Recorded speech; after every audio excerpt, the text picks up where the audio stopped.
Stone Brothers Production.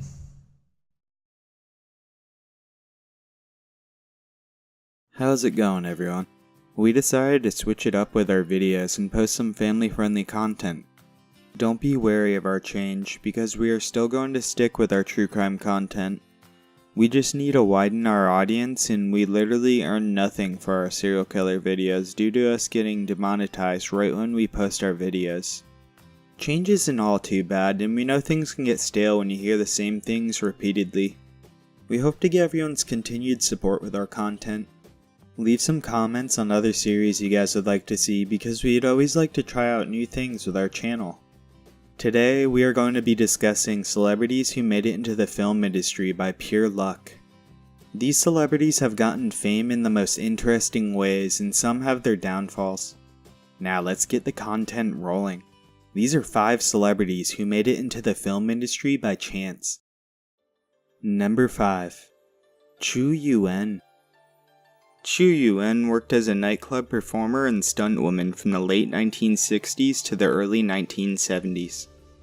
She obtained a minor role in an international movie called The Man with the Golden Gun in 1974. In the movie, she played as a student saving Roger Moore, who played as James Bond. There are extremely scarce opportunities for a stuntwoman, and barely any prospects for improvement during that time.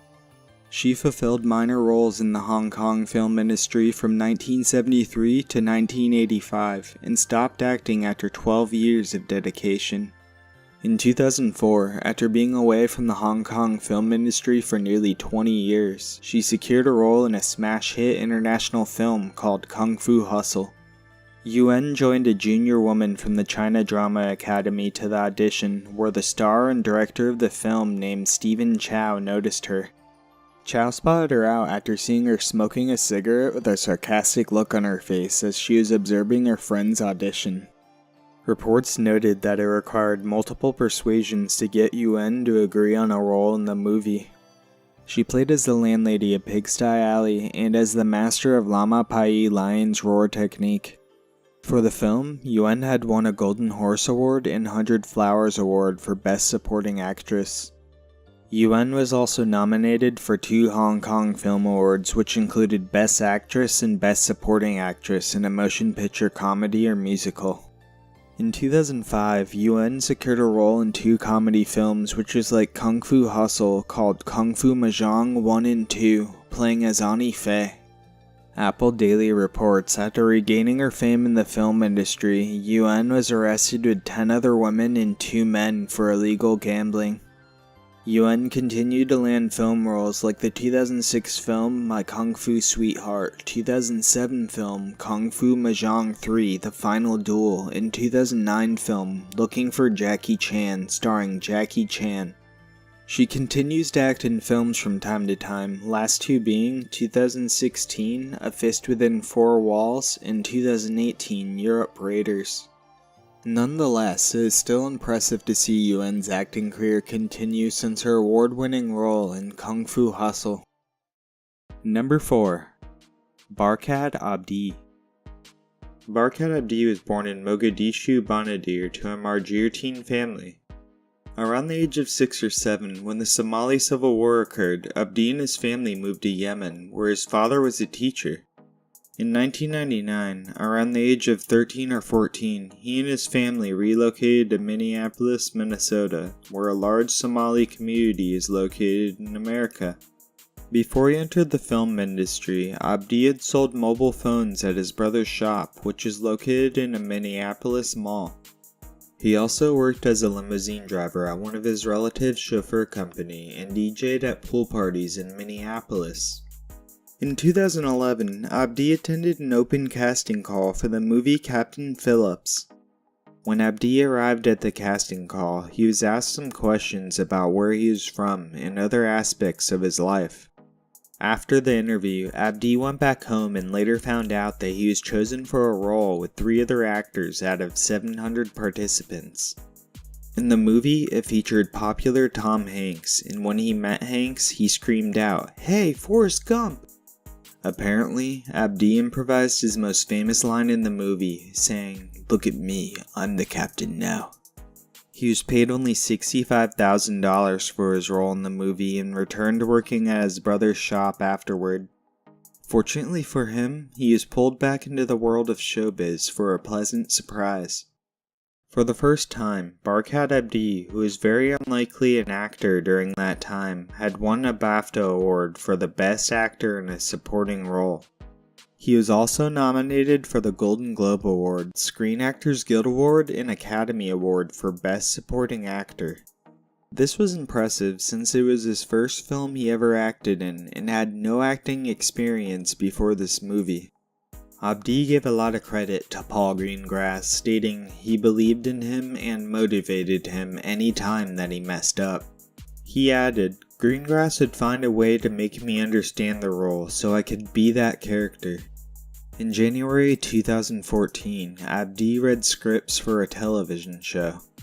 He landed a role in an episode of a show called Hawaii Five-0 and acted as a former warlord, Rocco Maconi. Abdi continued his acting career, appearing in the 2015 thriller Eye in the Sky, playing as Jama Farah, and appeared in an action comedy called The Brothers Grimsby. In 2017, Barkhad Abdi continued his talented acting career in movies such as Extortion, The Pirates of Somalia, Blade Runner 2049, and a few others. As of 2018 through 2019, Abdi is acting in future upcoming films such as A Girl from Mogadishu, Beneath a Sea of Lights, and Tyson's Run. Abdi has a long bright future in the world of acting, and we wish him luck on his journey to stardom. Number 3. Edward Furlong. Edward Furlong was born in Glendale, California on August 2, 1977.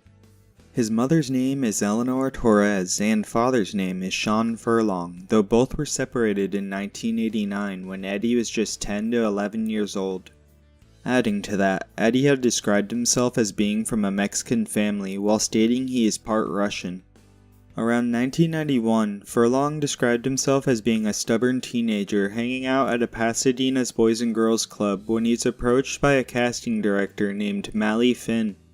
Mally Finn thought he was ideal for a role in Terminator 2 because of his persona as a sassy, adorable slim kid acting as John Connor beside Arnold. Furlong then had to undergo a series of interviews till he was the last kid standing with extraordinary confidence of sticking the main role of John Connor. Despite the movie grossing $200 million around its time, Furlong was only paid $30,000. Unfortunately, there's a downside to his fame because his personal life became public when there was a huge custody battle between his aunt and his parents. Furlong was just 13 when he left his parents to go live with his aunt named Nancy Tafoya. Once his mother and father sued his aunt, she regained custody of her son while they see him every weekend. Eddie stated in an interview that he enjoyed the fame and doesn't regret it because he enjoyed the spotlight. His career was practically ruined after his next role in a movie sequel titled Pet Sematary 2. After this failure, he shifted away from sequels and co-starred alongside Jeff Bridges in critically acclaimed American Heart. American Heart was a gritty look at life in the streets of Seattle after his father had just gotten out of jail as they establish a relationship all over again.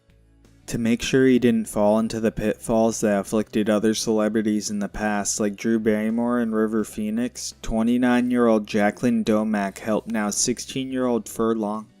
The two met on the set of Terminator 2 when she was his stand-in and personal tutor. Furlong rarely missed being an ordinary kid and cherished the life of being an actor. He thought this because he was always around adults and worked a full-time shift as an actor because he had accumulated 6 movies in a 3.5-year span. This early fame had brought him down a dark path because he never has gotten a chance to live a normal kid's life and suffered over it. By the time Eddie was 21, he had amassed a whopping 10+ movies and videos from 1991 through 1999, though complications came with it. He was brought to court for beating and abusing his girlfriend throughout the past few years. Furlong's family stated she was a gold digger because of the millions the teen star was making. She earned a whopping $110,000 in damages for the severe emotional distress of putting up with Furlong all those years. He went on and continued to impress in multiple other features, but suffered major substance abuse problems. Furlong then started in rehab in 2000 for cocaine, alcohol, and heroin abuse while maintaining this behavior. He was married and had a child for his first time with his now ex-wife Rachel Bella, who also accused him of beating her. One source described the interview with Furlong stating he has been in and out of rehab so many times that he had lost count. Furlong overlooked his chance to be a great movie star because of his control issues and drug problems, which I hope he gets help for.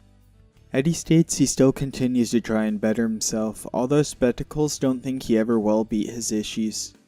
I wish him luck in his endeavors, and hope other younger stars don't go down the path Furlong is still trying to fix. Number 2. Rosario Dawson.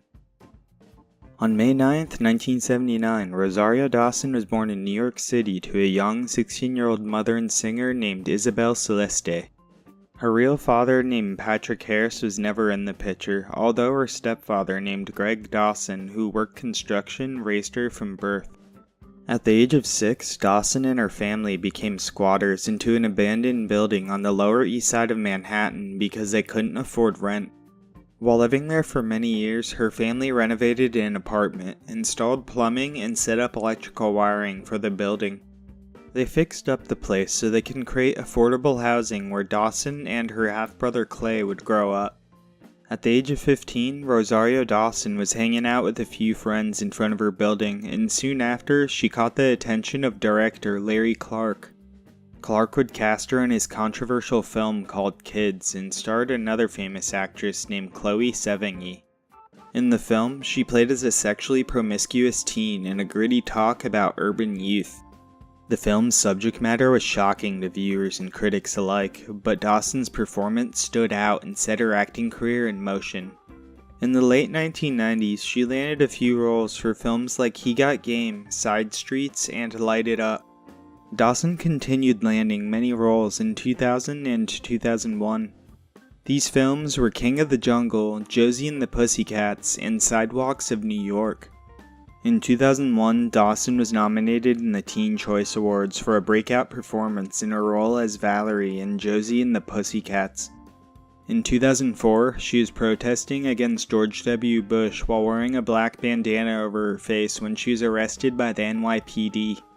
Cops responded by saying laws are in effect prohibiting protesters from masking their identities. She landed many larger production film roles, such as Men in Black 2 in 2002, Sin City in 2005, Eagle Eye in 2008, and Unstoppable in 2010. Dawson had won many awards through those years, notably for a 2005 film called Rent and 2008 film called 7 Pounds. For the film Rent, she showed off her singing abilities in the role, which represents an adaptation of the 1996 musical of the same name. The film depicts the lives of several bohemians in the East Village of New York City struggling with life, love, AIDS, and the impacts they have on America. The film takes place from 1989 to 1990, and Dawson was perfect for that role. Dawson received 9 award nominations for the film and won 2 of them. First one was in 2006 at the Satellite Awards for Best Supporting Actress in a Motion Picture. Her second award was at the 2007 Show West Convention for Supporting Actress of the Year.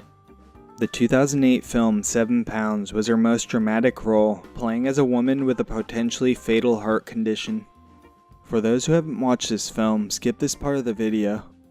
Will Smith plays as Tim, using his brother's name Ben Thomas, who goes on an extraordinary journey of redemption, forever changing the lives of 7 strangers. He then commits suicide by tipping a bucket filled with a highly toxic box jellyfish into a tub of ice water so he can preserve his vital organs for the people he helps. He killed himself to save Emily's life, acted by Rosario Dawson, who needed a new heart. She was nominated for 3 awards and won 1 award for an Outstanding Actress in a Motion Picture at the NAACP Image Awards show in 2009. Over the years of Dawson's acting career, she supported many charities and became a spokeswoman for many of them. Some of the charities she supported are Global Cool, One Campaign, PFLAG, and many others. In October 2008, she became a spokeswoman for Respect Campaign. For the Respect Campaign, Dawson recorded a voice message for GiveRespect.org stressing the importance of respect in helping stop domestic violence. She later ventured in multiple voiceover roles for video games like Syndicate, Ratchet & Clank, Dishonored 2, and a few others, which date from 2012 through 2017. Rosario Dawson remains impressing people with her acting career, with roles in movies and TV shows as of 2019. Her most notable role is Claire Temple, who appeared in many TV shows based off the Marvel Comics like Daredevil, Luke Cage, Iron Fist, and a few others. Dawson's most recent films consist of Unforgettable in 2017, The Death of Superman in 2018, and her upcoming role as someone great sometime in 2019. This proves how someone like Rosario, who receives a role by chance, can take it just as far as others who have prepared for it all their lives. Number 1. Danny Trejo. Danny Trejo wasn't always an A-list celebrity for some people's taste. Despite everyone's persona about him, he has over 370 acting credits and continues to grow that number today. It was not so easy for younger Trejo. He was a die-hard boxer who could not stay away from drugs and out of jail. Danny Trejo was born into a family that didn't generally care about what he was doing, although this was merely a speculation of how he grew up. Trejo's first problem with the law occurred around the age of 10 to 12 years old when he hit another boy with a rock.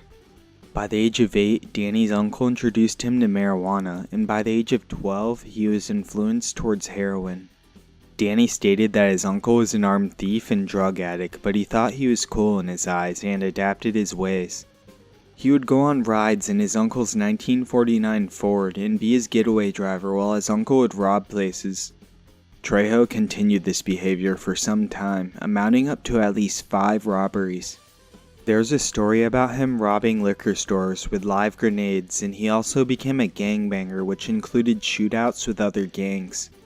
Trejo described himself as a vato loco because of the number of guns he owned, and no one would mess with him.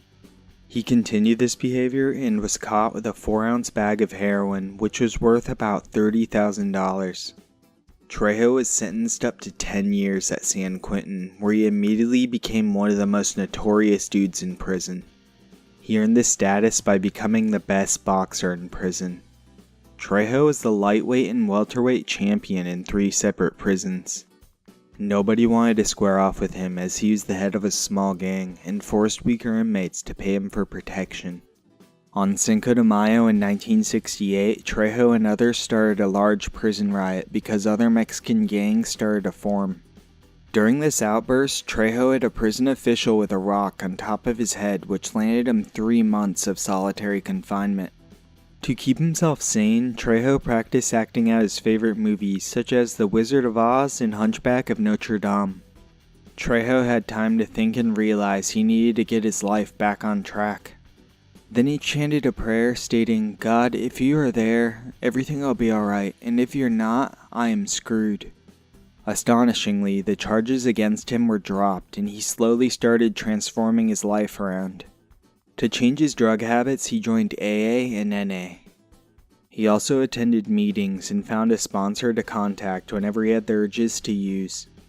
After getting out of prison, he worked as a drug counselor for 17 years and continues to stay sober for about 50 years now.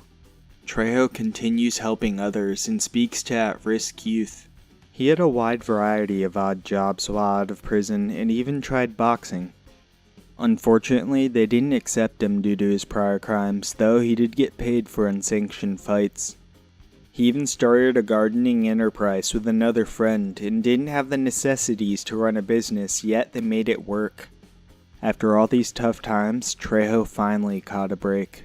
He received a call from someone who really needed his help because he almost ruined his chance of staying clean for 108 days. Trejo met the guy at his job, which he thought was a normal warehouse, but he had a bunch of film workers there setting up a stage for actors.